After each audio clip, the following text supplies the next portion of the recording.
జిల్లా విద్యాశాఖ కార్యాలయ కేంద్రంగా జరుగుతున్న అక్రమాలను సహించేదిలేదని టీఎస్ యూటీఎఫ్ రాష్ట్ర కార్యదర్శి ఏ వెంకట పిలుపునిచ్చారు.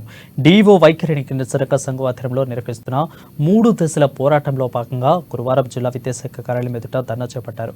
గత కొంతకాలంగా డీఈఓ కార్యాలయంలో అవినీతి అక్రమాలు పెరిగిపోతున్నాయని, అదేవిధంగా ఈ అక్రమాలకు ఆమెనే బాధ్యత వహించాలని వెంకట్ అన్నారు.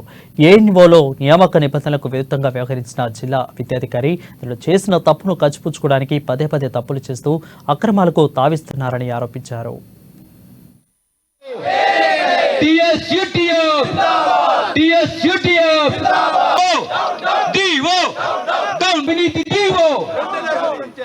నియామకంలో అక్రమాలకు పాల్పడిన డీఓ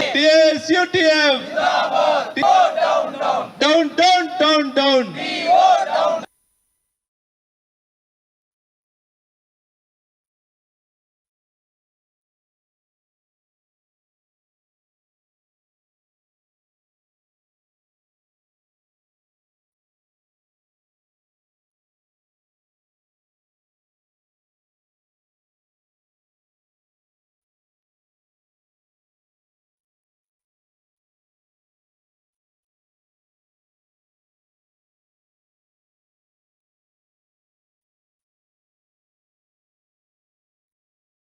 ఇక్కడ అదే సందర్భంలో ఉపాధ్యాయుడి యొక్క హక్కును కాలరాస్తామని చెప్పి అటు హెచ్ఎం గారు ఇటు డిఓ గారు కనుక చర్యలు ఉద్దేశంతో ఉంటే వాళ్ళిద్దరి పైన చర్యలు తీసుకునే వరకు టీఎస్యూటీ పోరాడుతుంది.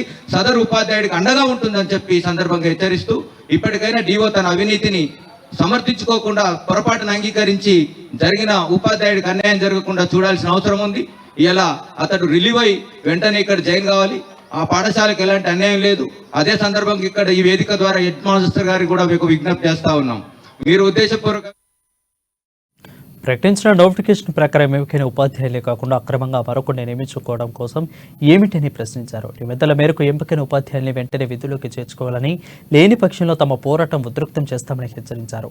ఉపాధ్యాయులు తాత్కాలిక సర్దుబాటు పేరుతో అనేక అక్రమాలకు పాల్పడుతున్నారని, అదే సందర్భంలో స్పోర్ట్స్ స్కూల్కు సంబంధించిన డిప్యూటేషన్లో కూడా సీనియారిటీని విస్మరించి తన అనుకూలమైన వారికి లబ్ధి చేకూర్చే విధంగా వ్యవహరించారని మండిపడ్డారు.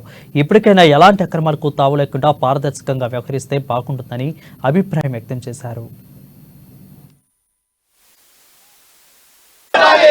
అక్రమాలపై వెంటనే